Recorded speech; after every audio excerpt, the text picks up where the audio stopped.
Hello, everyone. Charles Watts here. Welcome back to Inside Arsenal. It is Wednesday. I hope the week is going well wherever you're watching or listening to this around the world. If you're watching in Spain, congratulations on your win last night against France, booking your spot in the Euro 2024 final. Hopefully, fingers crossed, England can do the same and we'll meet you on Sunday in Berlin. Huge game in Dortmund tonight. Of course, England versus the Netherlands. We will talk about that a little bit later on the show. We'll go over yesterday's game as well. Got plenty of other things to discuss. Got lots of questions and comments from you guys as well.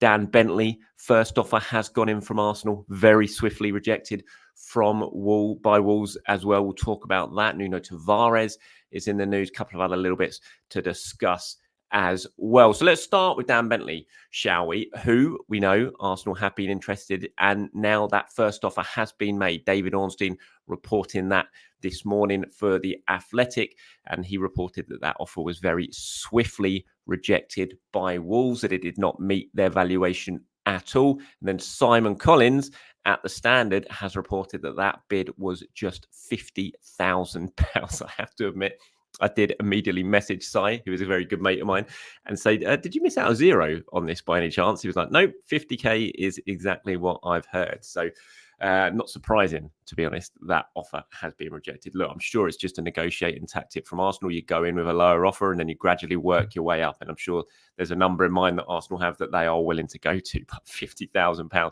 can't even remember. I'm sure it's happened. But I can't even remember the last time that a Premier League player moved to another Premier League club for £50,000. I know Bentley is not first choice at Wolves and he's into the final year of his contract, but I can't imagine for a second that Arsenal ever actually expected an offer of £50,000 to be accepted by Wolves. So we'll see if that rumbles on. Interestingly, David at The Athletic was reporting that he's definitely heard that, and I thought this would probably be the case, that Arsenal are looking at Dan Bentley to be third choice next season. So not to come in and be the second choice to David Raya, but to be the third choice to Raya, Ramsdale, or if Ramsdale goes, whoever comes in to replace Aaron Ramsdale. And that doesn't surprise me. That's kind of what you were looking at when it comes to Bentley. Lots of you actually been getting in touch talking about the goalkeeping situation. There's a few of the questions and comments here on the screen right now. If you're watching on YouTube, you can see Josh says, I would hate seeing another young goalkeeper as third choice, just wasting away on the bench when they could be on loan developing. A club like Arsenal, the third choice should always be an older, experienced keeper near enough to retirement if financially feasible. And I agree with this. We were talking about this yesterday when we were discussing Karl Hein and other young goalkeepers coming in and potentially being the backup or even the third choice. And I was like, it doesn't really kind of work like that, because you look at Karl Hein, he very nearly left Arsenal, but he decided, they did convince him to sign that new contract. But the likelihood is that Karl Hein is now going to be sent out on loan, because no young goalkeeper, when they get to that sort of 21, 22 age, wants to sit on the bench and not play, because you're just kind of wasting away. You look at, say, Man City's third choice goalkeeper, Scott Carson, isn't it?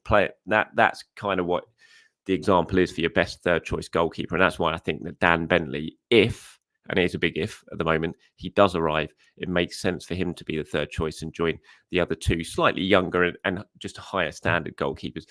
Amit and Kyle have both got in touch talking about Karl Hein. So Amit from Canada says, I would love to see Hein as our number two. He's a full international and is quite a good shot stopper. What do you think? And this is what I was talking about just now. I don't really see Hein as a good number two at the moment. A, because I'm not sure he's got enough experience, to be honest. And what I've seen of him, I'm not convinced he's, if something happened to David Raya and Karl Hein suddenly has to spend 2 months playing in goal, I'm just not sure he's played enough football and has got enough experience to do that. I would be worried for Arsenal if Karl Hein had to be first choice keeper for a good chunk of the season because of an injury. So I think the best thing for him is to go out on loan, which it looks like he's going to do. And Kyle says, with it now seeing that Bentley is would be coming in as third choice if signed, do you think Karl Hein has a potential of being number two next season if he has a decent loan spell? Bringing in Bentley as third choice would be great business.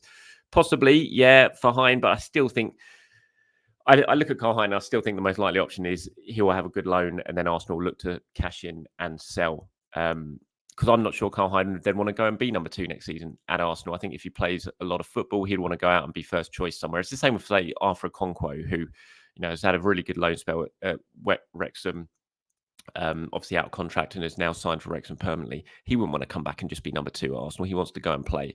And then, it's kind of different for goalkeepers. You've got a longer career span potentially.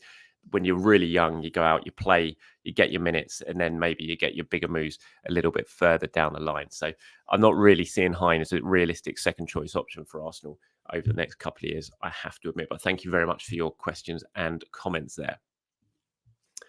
Right, elsewhere, Nuno Tavares heavily linked with the Italian press at the moment with a move to Lazio. Lots of talk about deals being agreed. I'm not sure that is the case just now, but there is certainly interest in Tavares, not just from Lazio, but other clubs as well.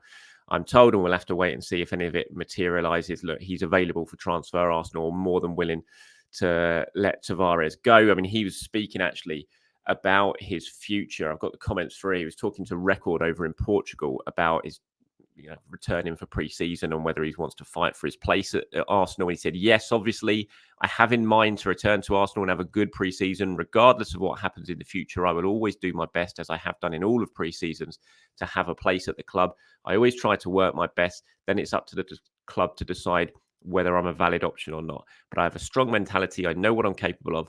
Sometimes things don't depend on us, but my job is to focus on myself and do what I do best, which is, fair enough type of comments. But look, I think it's fairly obvious that Nuno Tavares doesn't really have a future at Arsenal when you look at the left-sided options they have and the fact they're trying to sign Ricardo Calafiori as well, who'd be another left-sided option.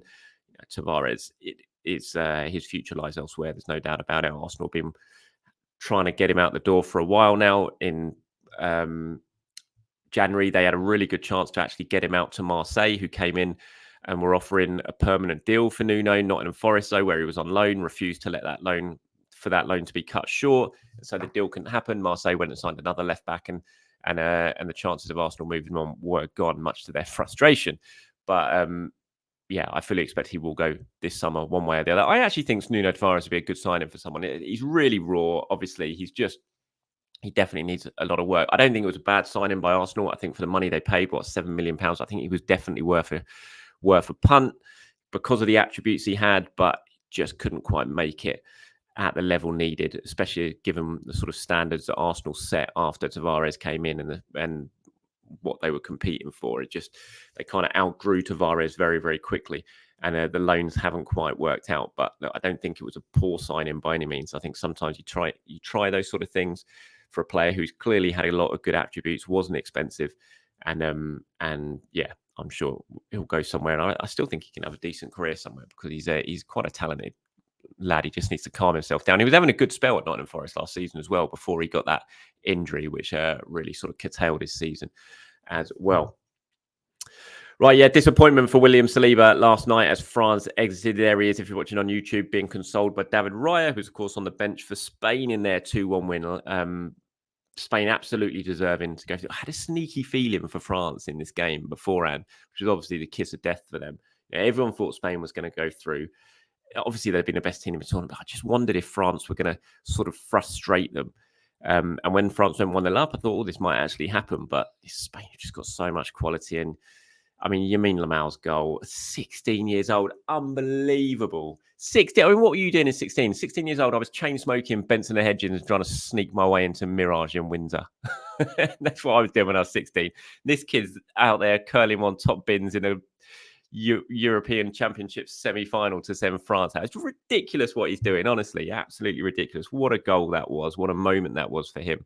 And then Dani Olmo as well, brilliant little turn to work that shooting position to put Spain in front. I did, as the second half was going on, I thought Spain were playing a bit of a dangerous game. They were dropping deep. They were inviting France onto them a little bit, but France have just been so poor attacking-wise all tournament, and they just didn't have enough in them to turn it around and get themselves back on level terms. But William Saliba has had a fantastic tournament, no doubt about it. He'll be coming back now. You'd imagine he'll certainly be fit and available for Arsenal's first opening Premier League game of the season, which is fine. I mean, he'll probably play in the Emirates Cup. I think the US tour will probably come a little bit too soon for him, unless he's desperate to go over there for it. We'll have to wait and see on that. But he can be very, very proud of the tournament he's had. And good luck to David Raya in the final, of course, when Spain are there on Sunday. But fingers crossed, it doesn't involve a victory over England. Dani Olmo, though, what a tournament he's had. I talk about Saliba's tournament. Olmo's had a fantastic tournament, and he's got such an attractive release clause, but it does expire very, very soon. Fabrizio Romano was quick to remind us all of that after his performance yesterday for Spain. And it is impossible not to look at Olmo and just think there is a hell of a market opportunity there for a lot of top clubs. That Leipzig, obviously a very good club, but a club you would expect the top European clubs would think, yeah, you know what, we can go in there and get him out of there, and he'd be happy to make that move, especially given the release clause he has. Because you look at it, which is about 51 million pounds, I think that's 60 million euros, and you just think he's worth more than that. Surely, in the current market, he is worth more than that, and so there must be lots of clubs thinking about triggering that release clause. I don't know if there's more complications to that release clause, and there are things that make it more complicated than it actually sounds. But you look at Arsenal and what they're looking for potentially this window, if they do want to bring in a new sort of left eight-sided player and then drop Declan Rice back to be the sixth next season, and almost certainly ticks a lot of the boxes for what type of player that they would need. Would it be a little bit too attacking to have him and Odegaard playing next to each other? We know Mikel likes to have more sort of physicality and stuff in his midfield. Maybe that's something that's holding it back. But I certainly, on paper, when you look at it, you do think he ticks an awful lot of the boxes for what Arsenal could need. And so many of you have been sending in comments and questions, not just on here on your YouTube, but on Twitter, on my Facebook as well, saying, let's sign Dani Olmo. And yeah, I wouldn't be against it. I have to say he's had an absolutely fantastic tournament. Okay, so it's over to England later tonight. Declan Rice and Bukayo Saka desperately hoping to get England through to the final. It's going to be a really tricky game for them against the Netherlands side, who have found a little bit of form of late. They're probably looking more of an attacking threat than England have in this tournament. Neither side have certainly hit their best form yet, but you just hope, certainly from an England point of view, and certainly what I'm hoping for a little bit later on today, is the manner of their last two victories, the Jude Bellingham overhead kick, the comeback against Switzerland, winning on penalties. I mean, if that doesn't sort of just fill you with confidence going into a game, I don't know what will. And it's just such a huge opportunity for England. It looks like they're going to be unchanged. So Saka again is going to be playing as a right wing back. Luke Shaw not yet classed fit enough to start. So we're probably going to have Kieran Trippier on the left-hand side. Whether he sticks with the wing backs, we'll have to wait and see on that. I hope he does, I have to say, because I just like having Bellingham and Foden a little bit closer together, playing behind. Unfortunately, it's going to be Harry Kane. I wouldn't be playing Kane. No way would I be playing Kane in this game, given what he's served up so far in these Euros. I think he's hurt in England, just like Ronaldo hurt Portugal. But there's no way Southgate's going to drop Kane, so he's going to play. But fingers crossed, Bukayo can do it again. Starboy can do it again and get England into the final. And yeah, Declan Rice as well, Aaron Ramsdale as well, who, although he's not played, is clearly playing a key role behind the scenes in the squad. So if you're watching this tonight as an England fan or a Netherlands fan, down the pub or at home, enjoy it. Certainly come back on here afterwards, give me your reaction to the game. I'll pull some of them together and get them included in tomorrow's show. Okay, a couple of questions and comments now before we wrap things up for today. LR8TV says, hi, Charles. How confident would you say that Arsenal will push forward and sign Calafiori? Ornstein was saying Arteta wants him, but other than the club need convincing due to price. I've always felt cautious about this deal and feel it may not quite happen. Thoughts? It's hard to say how confident I am that Arsenal will push forward and sign it. All knows that the interest is there and they are talking to Bologna. You know, whether they come to a deal, it's impossible for me to predict right now. I hope they do. You know, Mikel Arteta clearly will hope that they do. I think when you look at the price involved or the potential price involved, sort of 50 million or give or take around that mark, doesn't seem overly expensive in current market for a player of his age potential. And given the performances we've seen from him, both in terms with Bologna last season and with Italy at the Euros. So am I confident? I'm pretty confident, but look, I'm not involved in the negotiations. I don't know what Arsenal's final sort of figure is going to be and what they would be willing to go to or not. So we're just going to have to, it's that classic transfer window thing. And I know everyone hates the word patience in the transfer window when negotiations are going on for a player, but I think that's what we're just going to have to be patient, see if Arsenal can get the deal done. But I hope it happens. But yeah, I can't look into my crystal ball, unfortunately, and tell you if it will or not. And here's one from Ruben. It says, "Hi, Charles. With all the talk about signing a winger, I honestly think Fabio Vieira would do a great job with time at the right wing spot behind Saka. I think he plays better on the wing. He can drift around, and with Ben White's forward ability, we won't lose much attack on the wing. I believe there's better options on the market for an improved midfielder than a winger. What are your thoughts?" It's interesting with Fabio Vieira, isn't it? I mean, I just tend to forget about Fabio Vieira at the moment. When I look at Arsenal's options for next season, who could play where, who could play well, who could make an impact, I just forget about Fabio Vieira. And I don't know if that says a lot about him and how he's viewed at Arsenal, because I shouldn't forget about him. He's an awful, Arsenal spent an awful lot of money on him, but we still don't know what his best position is. I know what you're saying. There has been times when he's played out on the right and he's done all right. I remember the last time I think I saw him was the Sheffield United game, wasn't it? When Arsenal won 6-1 or 6-0, whatever it was. And he came on the right-hand side and had a really good cameo in that second half playing over there. And then we never saw him again for the rest of the season. So look, he's going to have a really big preseason, Fabio Vieira. He needs to show that he can make his mark, because there's no doubt about it. He's fallen out of favour, or he seemed to fall out of favour with Mikel Arteta, because he was fit for a large chunk of the remaining months of last season, and he just did not get a look in. So he clearly has to do more on the pitch when he gets a chance, but also do more on the training ground, day in, day out, to impress Arteta enough to give him a chance. He's a talented kid. There's no doubt about it. He's got huge potential and talent. Excellent on the ball when he's given time, but you don't get too much time in the Premier League. So you've just got to adapt to it and show you can handle it at this level in this league. I'm not sure Fabio Vieira has done that yet, but he's definitely got the qualities to make an impact at Arsenal. But it's time that he shows it, because if he doesn't show it now, then you can almost kiss goodbye to his Arsenal career, really, because he's been here a couple of years now, and this is the time that he has to make his mark, whether that's on the right-hand side, which I think you're right, he could play there, especially with Ben White overlapping. I still prefer him in more of the central areas, though, I have to say.